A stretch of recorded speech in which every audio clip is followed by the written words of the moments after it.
Sobat Jatim, kembali lagi di podcast Ruang Informasi, masih bersama saya Yohanes Fandi. Kali ini saya akan membahas sesuatu yang penting buat kita semua, apalagi di awal tahun, yakni adalah lapor SPT tahunan. Mungkin Sobat Jatim masih banyak yang belum tahu apa sih pajak itu, apa sih pentingnya pajak itu buat kita. Nah, yang perlu Sobat Jatim tahu bahwa pajak adalah tulang punggung penerimaan negara. Bayangkan teman-teman, karena 80% lebih penerimaan negara itu berasal dari perpajakan. Artinya kontribusi kita sebagai wajib pajak itu sangat penting bagi perekonomian atau penerimaan negara kita. Nah, untuk ngobrol lebih dalam, ini saya sudah kedatangan dua narasumber yang luar biasa dari Direktorat Jenderal Pajak yang akan menjawab semua pertanyaan kita seputar pajak dan SPT tahunan. Tentunya juga Cortex yang pada awal 2025 di-launching oleh DJP yang semakin akan memudahkan kita untuk melakukan pembayaran pajak. Baik, selamat siang, ada Bapak Sugeng Pamilu Karwayan sebagai Kabid Penyuluhan Pelayanan dan Hubungan Masyarakat Kanwil DJP Jatim 1. Selamat siang Mas Fandi. Selamat siang Bapak. Lalu juga ada Ibu Devi Sonya Adrince, Kepala Kantor Pelayanan Pajak Pratama Surabaya Wonocolo. Selamat siang Ibu. Selamat siang Mas Fandi. Ya, bagaimana kabarnya ini Bapak Ibu ini? Awal tahun kayaknya sehat ya, luar biasa. Alhamdulillah masih sehat. Masih sehat ya. Karena awal tahun udah ada di gembur Cortex ini ya. Pasti banyak sekali penyesuaian, tapi tentunya itu kedepannya bikin enak semua ya Bu ya, karena aplikasi kita itu berharap seperti itu. Semua layanan terintegrasi jadi satu. Tapi tentunya juga nanti Bapak Ibu ini yang repot di awal tahun karena memang masih aplikasi baru dan nanti bisa dijelaskan tentang aplikasi tersebut. Baik. Ya. Siap. Baik, kita kan ini udah masuk di tahun 2025 nih Bapak Ibu. Bisa digambarkan sedikit mungkin bagaimana kinerja penerimaan negara di tahun lalu, di tahun 2024 kemarin. Monggo. Dari sisi Kanu dan mungkin kami menemukan dari wilayah kantor pajak. Iya. Makasih atas pertanyaannya. Kami dari Kanwil DJP Jawa Timur 1, dalam hal ini wilayah kerja kami itu satu kota Surabaya aja. Kami ditarget 54 triliun sekian, 54 sekian, dan tercapai 100,3%. Jadi sudah melebihi dikit. Nggak usah banyak dikit. Dikit aja. Karena kalau kita lihat dari, mungkin kita cuma lebihnya 0,3% ya, 0,3%, 100,3 itu 0,3%. Tapi pertumbuhan kami itu 8% lebih.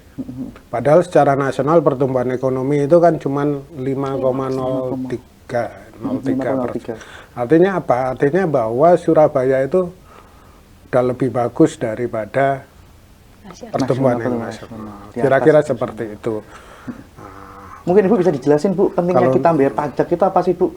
Kok maksudnya tadi kan Bapak bilang pertumbuhannya benar-benar banyak ya yang tahun lalu melampaui batas juga. Lah, pentingnya itu apa sih Bu kita bayar pajak? Pajak yang paling bisa kita lihat sehari-hari untuk bangun jalan, Mas. Itu dari uang pajak. Untuk bangun sekolah, untuk bangun bandara, fasilitas umum gitu ya. Untuk gaji pegawai negeri, gaji TNI Polri, itu semua dari uang pajak.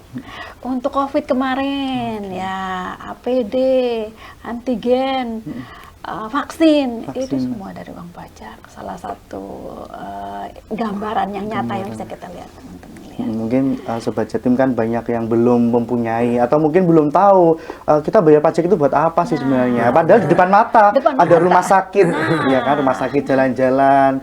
Itu memang nggak dirasakan secara langsung, tapi kan kita bisa lihat ya Bapak Ibu ya. Mungkin saya mau nambahkan dikit ya. Yang kita lihat, yang kita manfaatkan sehari-hari gitu ya. Pertalite itu kan kita beli berapa? 10.000 ya? Iya, 10.000. Kalau kita lihat harga normal, kalau kita sandingkan dengan keekonomian ya, itu sekitar 12.000. Artinya disubsidi 2.000. Nah, artinya uang pajak tadi yang bahwa penerimaan negara itu 80% dari pajak. ya 80% dari 2000 itu dari uang pajak. Uang pajak. Artinya Bapak Ibu atau teman-teman Sobat Jatim itu juga menikmati secara langsung Iya. uang pajak. Artinya kalau kita ngomong jalan, oh Pak saya nggak lewat jalan itu, gitu ya. Gitu. Tapi kalau pakai Pertalite kan, ya kalau 80% kan 1.600 ya. Iya. Nah, 1.600 kalau per liter, kalau sebulan berapa liter kan? Ya langsung menikmatin gitu. Langsung menikmati. Kemudian juga misalnya yang lagi in sekarang kan beberapa hari kemarin LPG 3 kilo. Betul ya, yang Lagi booming ya. Lagi rame. Iya, Itu iya. kan HET-nya 22.000 ya, Iya. 22.000. Padahal itu normalnya kalau harga keekonominya itu hampir 50.000. Artinya disubsidi sekitar 28.000. 28.000 ya 80%-nya dari uang pajak gitu kan pasti kan? Iya. Ya kira-kira itu 24 ribuan ya. Itu ya silakan dihitung sendiri bahwa kita itu menikmatin secara nggak langsung, secara nggak sadar ya. Iya, secara nggak sadar. Itu kita menikmatin meskipun kita belum tentu kita bayar pajak gitu kan Iya, ya. iya, iya. Kira-kira itu yang mungkin perlu ini contoh-contoh kecil yang sehari-hari yang dinikmatin oleh masyarakat. Meskipun yang lainnya juga masih banyak. Kira-kira seperti itu. Iya, ini contoh kecil yang Iya. kerasa lah. Yang Mas. kerasa Iya, langsung bayar gitu ya. Bensin kata dia Ya, Pak ya, terus betul. LPG LPG. juga. Iya, Itu dari sebagian ya uang pajak kita ya, ya gitu loh. Terus Sobat Jatim harus segera bikin ke kantor pajak. Tapi jangan salah kan katanya tadi ada apa tadi? Cortex ya? Ya, Cortex. Ada Cortex. Tapi sebelum kita masuk Cortex, katanya tadi itu menyumbang lebih dari 80% penerimaan negara. Ya. Apa saja sektor pajak yang paling dominan dalam kontribusi ini? Kan pajak ada banyak ya. Betul. Yang mungkin yang paling dominan itu apa aja? Ini. Kalau dari sisi sektor ya, sektor itu industri pengolahan. Kalau Surabaya rokok, industri hasil tembakau lah. Ya, salah satu pabrik rokok terbesar di Indonesia itu kan Ada di sini. ada di Surabaya. Oke. Kemudian sektor administrasi pemerintahan, gaji pegawai negeri, gaji pegawai pemerintah daerah itu kan juga dipotong pajak dan disetorkan. Dan itu salah satu yang terbesar nomor 2 lah, kira-kira seperti itu. Dan yang kalau dari dari jenis pajaknya PPN ya, pajak pertambahan nilai itu nomor 1 yang paling besar ya. Kalau untuk Surabaya ya, kalau kita bicara Surabaya. Bicara Surabaya. Kalau terus baru itu PPH pasal 21 dan badan.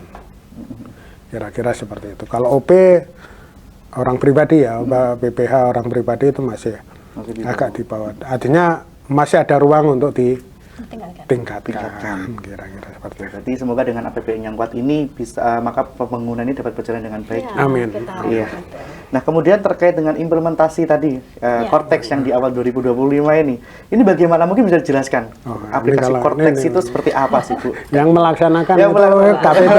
Iya, monggo. Baik, jadi Iya. sebenarnya untuk Cortex ini memang suatu aplikasi berbasis internet. Dan ini memang kita harapkan dengan Cortex ini satu pintu, layanan satu pintu. Jadi mulai dari registrasi, mulai dari pembuatan faktur pajak, kemudian untuk pembayaran pajak itu dalam satu laman, dalam satu portal. Jadi pada saat wajib pajak akses, itu sudah semua layanan akan tersaji di situ. Terintegrasi di situ semua. Betul. Ya. Jadi kalau dulu kan ini aplikasinya sendiri-sendiri. Nah, dengan Cortex Oh, ini iya. dibuat dalam satu portal sehingga wajib pajak nggak usah mikir lagi harus klik aplikasinya apa ya. Nah, ini lewat di Cortex, Cortex itu login Cortex langsung semua layanan terlayani. semuanya bisa Ya. ada di situ semua. Betul. gitu. Ya. Berarti artinya Cortex itu merupakan terobosan ya Bu ini dari DJP, Direktorat Jenderal Pajak untuk meningkatkan layanan kewajiban perpajakan seperti itu. Betul, secara online. Secara online. Udah ada di Play Store atau di App Store? Udah ada semua? Oh enggak, itu kita tidak pakai ya. Tidak Di menggunakan website platform, berarti ya? betul. Website. Oh, di website. Internet, Oke, ya. karena pasti semua ada di situ ya. Berat, terlalu berat. Mungkin sedikit menambahkan, artinya DJP itu menggunakan, sebelum Kortek itu kami itu menggunakan sistem informasi Direktorat Jenderal Pajak, selain dengan e-filing dan segala macamnya tadi. Aplikasi yang pertama, sistem informasi Direktorat Jenderal Pajak itu di launching pertama tahun 2002 kalau nggak salah. Waktu itu di KPP LTO di Jakarta. Artinya apa? Artinya aplikasi yang kami gunakan itu sebetulnya sudah 22 tahun, ya 22 tahun, sehingga ya dengan kemajuan sistem internet, sistem informasi dan segala macam itu kan kayaknya kalau 20 tahun itu kan kayaknya sudah mulai usang ya. Iya. Sehingga belum lagi kebutuhan wajib pajak itu kan banyak sekali, sehingga kita mencoba merangkum semua yang aplikasi-aplikasi yang ada itu menjadi satu, sehingga tidak lewat mana. Sehingga ini yang harapan kami untuk mempermudah, meskipun itu membuat tantangannya juga cukup berat. Cuma memang harus mengikuti digitalisasi yang ada ya. Berarti memang aplikasi ini tuh mengedepankan otomatisasi, transparansi, dan juga digitalisasi layanan administrasi perpajakan. Selain itu kita berharap itu real time dan 360 derajat.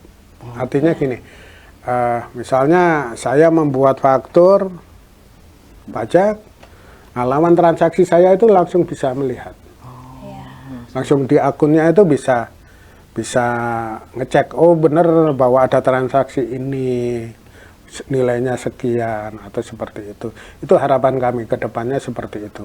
Jadi lebih cepat ya Pak ya, nggak perlu lama. Tidak perlu lama.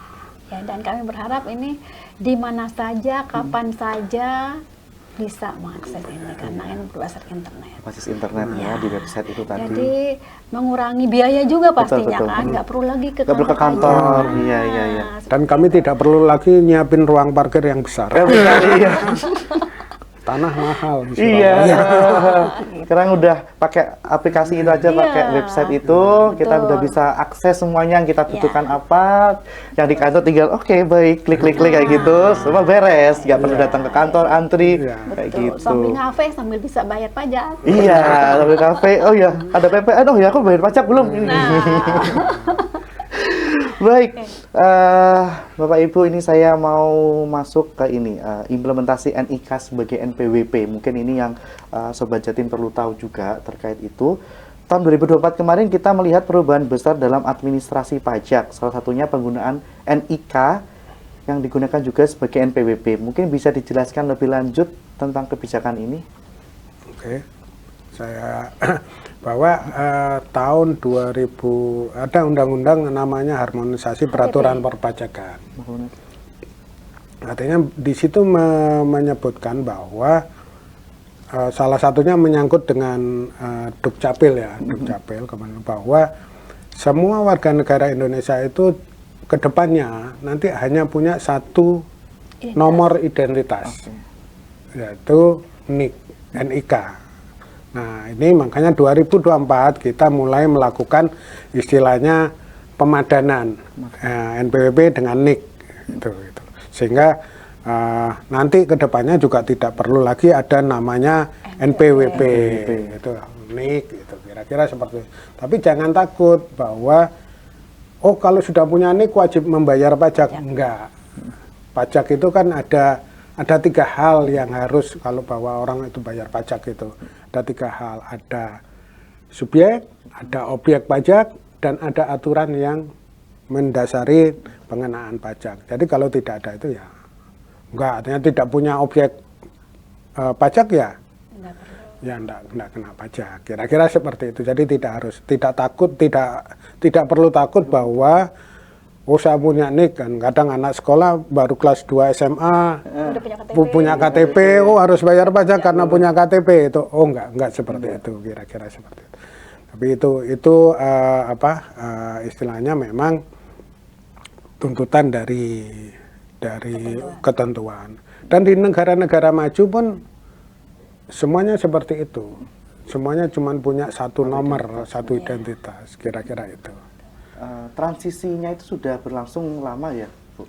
2 tahun ya. Betul, sekitar 2 tahun dan mudah-mudahan ke depan juga kita makin menjangkau lagi karena sekarang memang tahapan itu masih terus berlangsung untuk pemadanan NIK NPWP dan kita berharap ke depan memang tadi seperti Pak Sugeng informasikan tidak ada lagi NPWP tapi NIK. Dan NIK ini pada saat terpenuhi 3 syarat itu, pada saat dia sudah mempunyai penghasilan di atas PTKP, PTKP itu penghasilan tidak kena pajak. 1 tahunnya itu 56 juta ya. 54 juta. 54 juta Untuk 4,5. bujangan. Ya. Untuk bujangan. 4,5 juta sebulan. Nah, kalau masih di bawah itu Dia tidak kena. ya, jadi nggak perlu takut kalau punya NIK atau NIK nanti sebagai NPWP harus langsung tadi akan membayar pajak, enggak. Tidak seperti itu. Itu ada tenggat waktunya atau bagaimana untuk proses transisinya itu? Sebetulnya harusnya sudah, untuk yang sudah punya NPWP ya, yang sudah punya NPWP sebelum 2025 itu harusnya sudah. Dan di kita itu sudah 90, di Jatim 1 ya, Surabaya itu sudah 99,96% yang sudah pemadanan, tinggal 0,04. Itu. Nah, itu. Apa yang harus dilakukan mereka, Pak, supaya datanya itu valid? Mereka melakukan pemadanan lewat DJP online. Oh, lewat internet juga. Tidak harus yang tidak belum harus melakukan padanan bisa langsung ke DJP online untuk ya. maka datanya valid. Nanti kita langsung, misalnya nih kadang kan, di NPWP namanya misalnya saya gitu ya, namanya Sugeng Pamilu Karyawan SE dan bla bla bla gitu. Nah, sedangkan di KTP saya Sugeng Pamilu Karyawan, Sugeng Pamilu K gitu. Nanti kita akan ngikutin Dukcapil. Jadi untuk identitas itu komandannya adalah Dukcapil. Nah, jadi kalau KTP-nya ngomong apa, ya kita ngikutin itu. Misalnya, ada nama, kalau di kami kan ada, Muhammad apa, disingkat aja M. Nah, ya sudah gitu.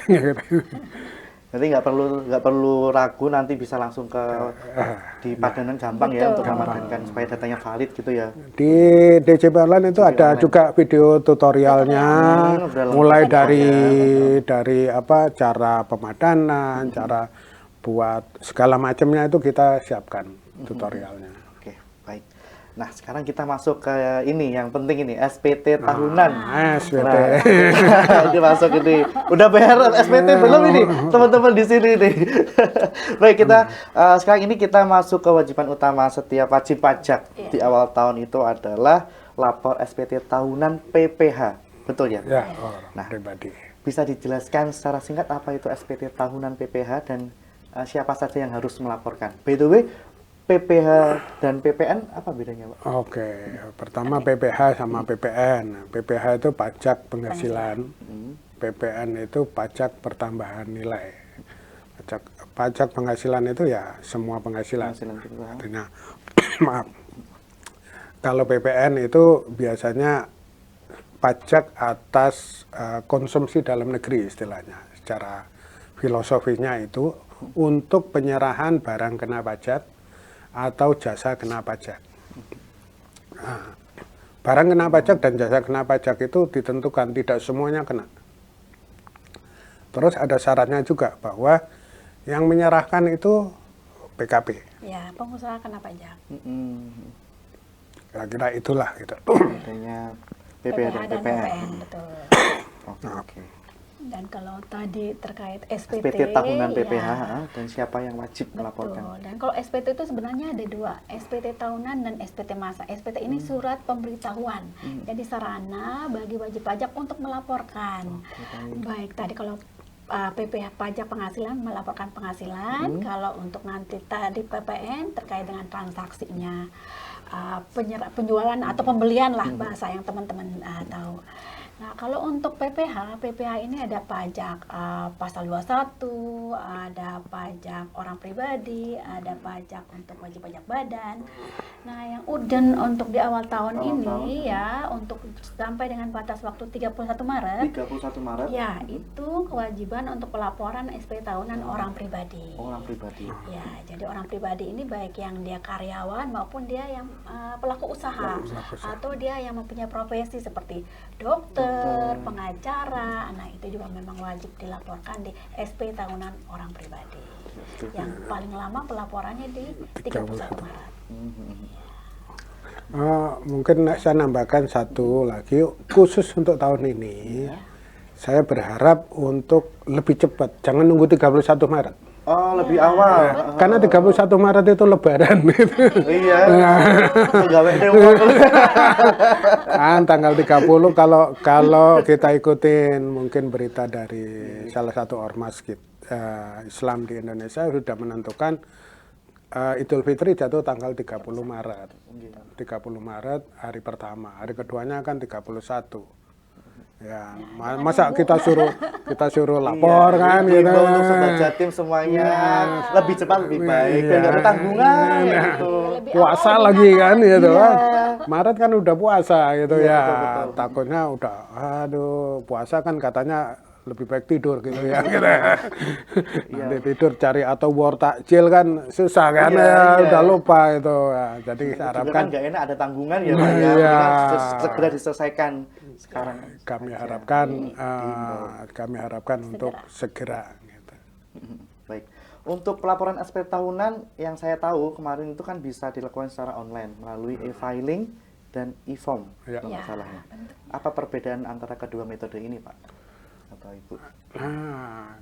Ya kalau e-form kita download formulirnya dulu, kita ngisi di formulir. Kalau e-filing itu langsung ngisi di webnya. Bedanya cuma itu. Kalau isinya sama. Mungkin saya ngasih trik aja ya, ngasih trik cara mengisi SPT yang mudah. Mudah. Nah, ini penting ini. Pertama, siapkan daftar penghasilan atau bukti potong. Kalau pegawai bukti potong. Kalau usaha itu dari daftar penghasilannya setahun. Terus ngisinya jangan dari depan. Lampiran terakhir diisi dulu. Turut. Artinya ngisinya itu dari belakang ke depan. Itu akan lebih mudah. Jadi ngisinya jangan dari depan. Kira-kira itu salah satu triknya untuk ngisi SPT BPH orang pribadi. Dan mungkin bisa saya tambahkan kalau untuk SPT orang pribadi ini ada 3 formulir. Iya, ini yang mau saya tanyakan tadi 3 formulir yang 1770, 1770S itu. Bagaimana Ibu itu? Jadi ada 3, ini dibagi 1770 SS itu sangat sederhana. Artinya kita karyawan yang mempunyai penghasilan sampai dengan 60 juta rupiah 1 tahun. Ya, dan itu isinya dia hanya satu lembar. Iya, 1 lembar dan itu pada saat karyawan sudah mendapatkan bukti potong dari kantor itu tinggal dipindahkan. Jadi itu pengisiannya dan di situ ada pengisian jumlah harta itu total hartanya yang dimiliki, kemudian total kewajibannya. Jadi kalau dia punya hutang di kartu kredit ya diisi di situ, digunggung aja di total, nggak dirinci. Kemudian kalau yang tadi S itu sederhana, 1770S. Itu bagi karyawan yang di atas 60 juta. Yang penghasilannya di atas 60 Betul, juta. 1 tahun. Dan itu memang tadi seperti saran Pak Sugeng, isinya dari belakang. Ya, dan itu ada memuat nanti daftar keluarga, jadi nama istri, anak yang menjadi tanggungan. Kemudian di situ ada daftar hartanya itu, ada daftarnya. Punya rumah berapa betul ya. Kemudian punya hutang juga dirinci juga hutangnya gitu. Kemudian di depannya baru mengenai penghasilan yang dipindahkan tadi dari bukti potong yang diperoleh dari kantor. Dan yang ketiga mungkin yang buat pelaku usaha atau yang profesi. Nah, itu 1770. Dan seperti tadi diisi dari belakang. Oke, berarti yang SS 1770 tadi yang di 60 juta ya? Iya. 60 juta, yang S itu formulir yang di atas 60 juta, untuk yang 1770 itu untuk yang pelaku usaha. Oke, berarti jangan salah pilih formulir atau gitu ya Pak ya. Kemudian paling yang satu lagi adalah ngisi nilai harta ya. Kalau untuk yang S sama 1770 itu nilai hartanya itu adalah untuk yang harta berwujud ya, itu perolehan, nilai perolehan, bukan sama tahun perolehan, bukan nilai sekarang gitu kan. Jangan sampai nanti rumah beli tahun berapa gitu ya, tahun 2000 gitu. 2000 gitu, masih 100 juta gitu. Sekarang diisi, wah ini harga saya naik ini 2 miliar gitu. Oh, nanti kelihatan. Kami melihatnya jadi, wah ini dia tambah hartanya 1,9 miliar, gajinya cuman 100 juta. Wah, ini dari mana nih gitu. Padahal itu kan dari salah isi. Jadi JR kami juga tidak memberi apa ya red flag lah gitu, kira-kira seperti itu. Jadi itu kecuali kalau misalnya tabungan gitu ya, tabungan itu ya nilai pada waktu akhir tahun 31 Desember. Jadi saya mengingatkan sebetulnya tanggal 31 Desember itu dicetak lah itu rekeningnya, saldonya berapa, sahamnya berapa, ya, kira-kira seperti itu. Karena itu kan SPT itu merupakan kondisi per akhir tahun. Kira-kira seperti itu. Mungkin ada tips buat Sobat Jatim yang belum pernah sama sekali melaporkan SPT tahunan. Itu bagaimana Pak cara-caranya? Apa memang langsung ke DJP online aja atau bagaimana? Yang belum pernah sama sekali. Belum pernah. Ya, jadi kalau untuk tahun ini terkait dengan Kortex tidak dengan Kortex dulu, tapi tetap menggunakan DJP online. Jadi pada saat yang baru pertama kali artinya dia sudah punya NPWP di tahun 2024 ya, dilaporkan di tahun 2025 ini. Jadi memang lewat laman DJP online, nanti di situ ada tahapan-tahapannya. Dan mungkin di situ untuk yang sekarang ini dia ada permintaan MFA ya Pak sebenarnya. Ya, jadi betul. Biar lebih aman aja sebetulnya.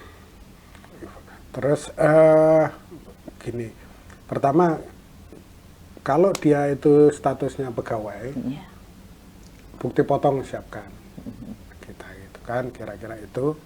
Kemudian kalau dia statusnya pengusaha atau UMKM ya, UMKM, kalau di bawah 500 juta itu kan tidak kena pajak. Kalau omsetnya di bawah 500 juta setahun. Kalau 500 juta setahun itu kalau dagang berarti kan sekitar omsetnya sehari itu 1,5 juta lah gitu. Kalau jual bakso 1,5 juta, nggak nyampe 1,5, nggak kena pajak lah. Jadi nggak usah takut gitu kan. Kira-kira seperti itu. Jadi itu. Ya, tapi tetap melaporkan, tapi isinya omsetnya itu ada catatannya. Nanti kan tiap bulan itu kan mereka pasti punya catatan ya, namanya usaha pasti punya catatan. Nah, itu Januari berapa, ini Februari berapa, kira-kira seperti itu. Kemudian sebetulnya di tutorial untuk pengisian SPT itu banyak.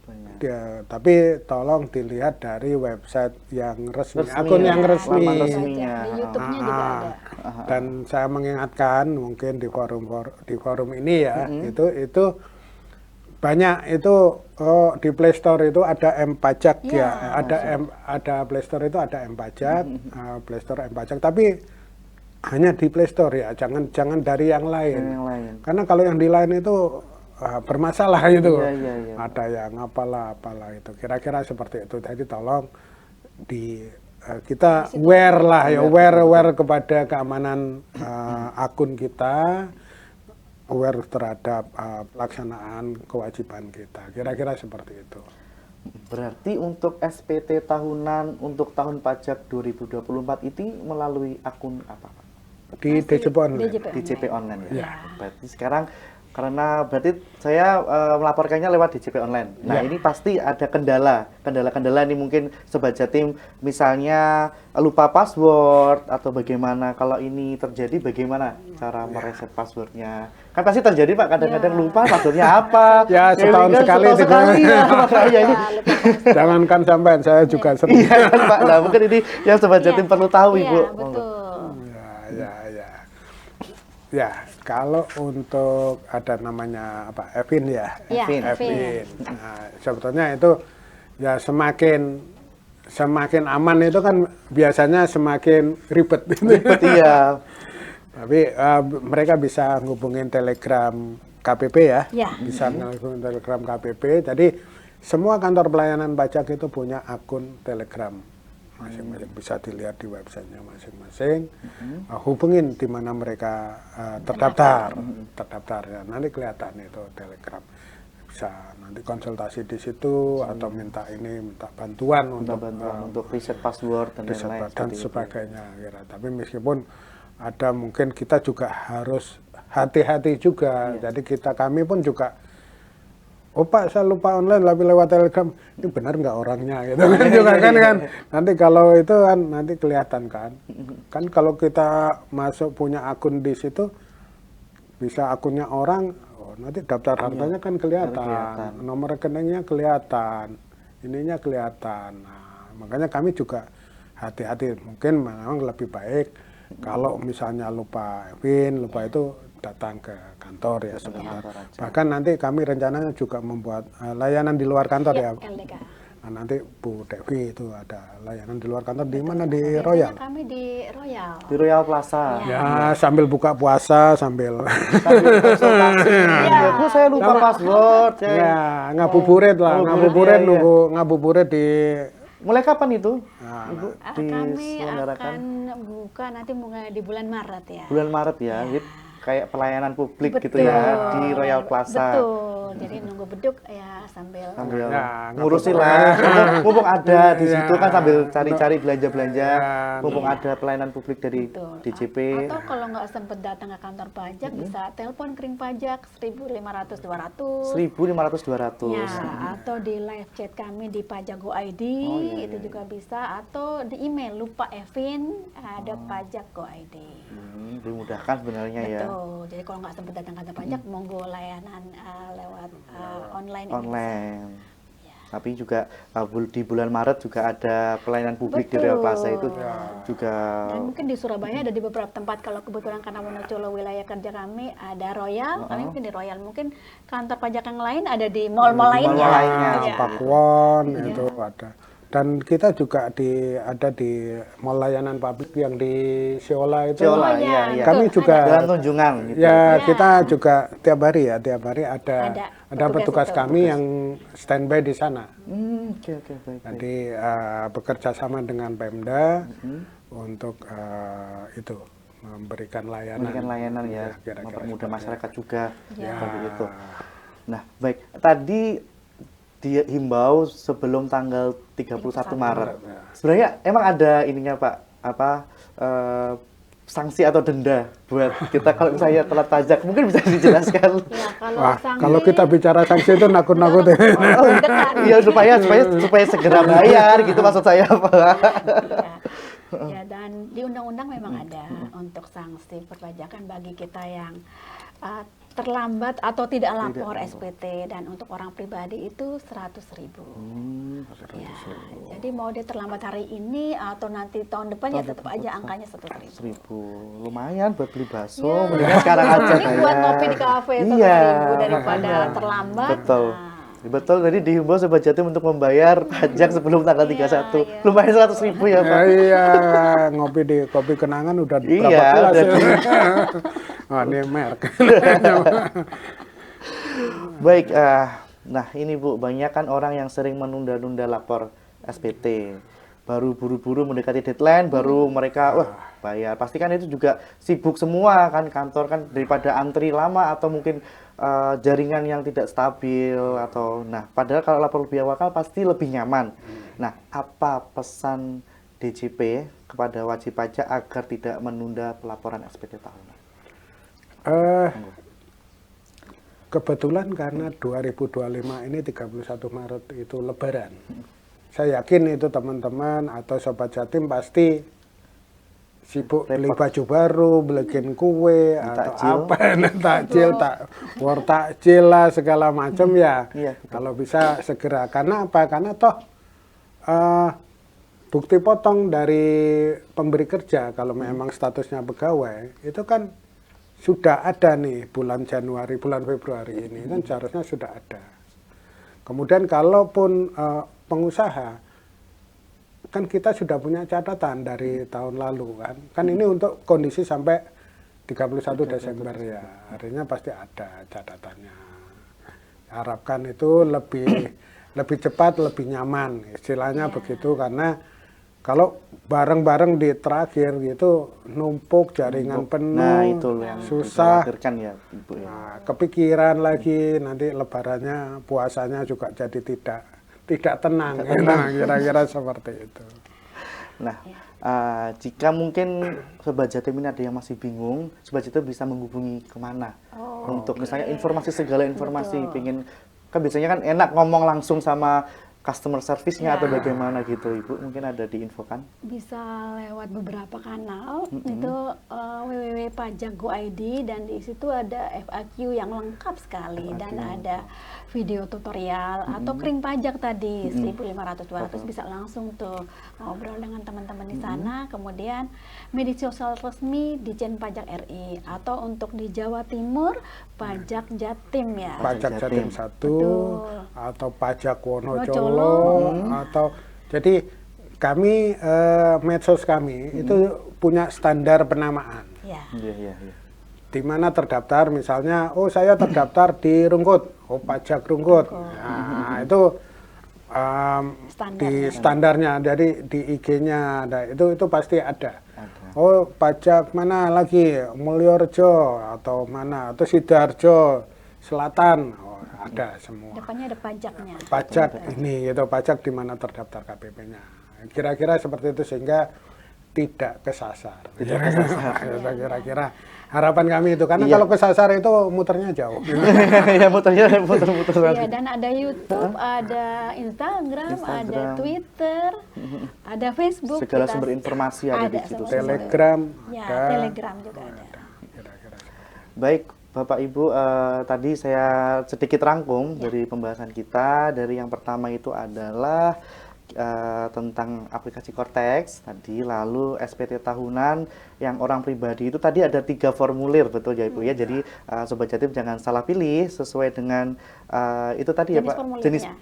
jenis itunya. Lalu cara lapor SPT tahunan berarti di akun DJP online. DJP online. Di situ pasti step by stepnya jelas ada lengkap di situ. Lalu batas waktunya adalah 31 Maret. Namun dihimbau sebelum 31 Maret sudah diselesaikan. Lalu untuk mengatasi lupa password tadi juga ada di DJP online juga ya Bapak Ibu ya. Tadi dijelaskan oleh Bapak sama Ibu. Dan sudah, itu yang penting. Teman-teman segera bayar pajak sebelum 31 Maret. Mungkin sebelum saya tutup podcast kali ini terkait perpajakan ini, mungkin ada sesuatu yang disampaikan ke Sobat Jatim, Bapak Ibu. Gantian monggo. Apa? Ibu, Closing ladies statement. first. Ladies first, ya, Ibu dulu. Sapaannya Sobat Jatim. Sobat Jatim atau mungkin boleh Sobat Pajak atau apa? Kawan pajak. Kawan pajak, iya, Kawan sesuai pajak, ya. boleh monggo. Ya, jadi untuk Sobat Jatim atau kawan pajak dimanapun berada, kami dari pihak perpajakan, otorisasi pajak di Indonesia, dalam hal ini di Surabaya, menghimbau supaya yuk kita lakukan kewajiban perpajakan kita dengan benar, sesuai dengan aturan. Dan untuk Indonesia yang lebih baik tentunya, karena pajak kuat, APBN sehat, Indonesia sejahtera. Mungkin dari Pak Sugeng ada yang mau disampaikan? Monggo, Bapak. Ya, terima kasih Mas Fandi. Iya, Saya berharap ke Sobat Jatim, kawan pajak, untuk segera dan dapat melaksanakan hak dan kewajiban perpajakannya dengan baik dan benar. Karena apa? Karena ini adalah bukti cinta kita kepada bangsa dan negara kita. Karena apa? Bahwa pahlawan sekarang, pahlawan bagi bangsa kita itu adalah pembayar pajak. Karena tadi seperti disampaikan Mas Fandi, bahwa penerimaan perpajakan itu 82% dari penerimaan negara kita. Kalau kita tidak mau negara kita berhutang terus, ya mari kita bayar pajak dengan baik dan benar. Terima kasih. Terima kasih Bapak Sugeng, Ibu Devi atas waktunya. Banyak sekali informasi penting yang saya dapat, insight yang saya dapat, mulai dari peran pajak dalam APBN, penerimaan negara, ternyata wah luar biasa. Lalu juga teknis lapor SPT yang mudah, semakin dimudahkan. Dan yang paling penting adalah jangan menunda jangan menunda-nunda. Lapor SPT tahunan lebih awal, lebih nyaman. Seperti itu ya. Baik, terima kasih untuk Bapak Sugeng dan Ibu Terima Devi. kasih, Mas Semoga Wandi. informasi yang disampaikan bermanfaat untuk kita Amin. semua yang ada di sini, juga Sobat Jatim yang ada yang dimanapun kalian berada. Lalu sampai jumpa di episode podcast selanjutnya. Tetap patuhi kewajiban pajak karena pajak kuat, APBN sehat. Indonesia, Indonesia sejahtera. Indonesia sejahtera. Baik, terima kasih atas waktunya Bapak Ibu. Akhir kata, saya Fandi dan seluruh kru yang bertugas mengucapkan terima kasih dan sampai jumpa.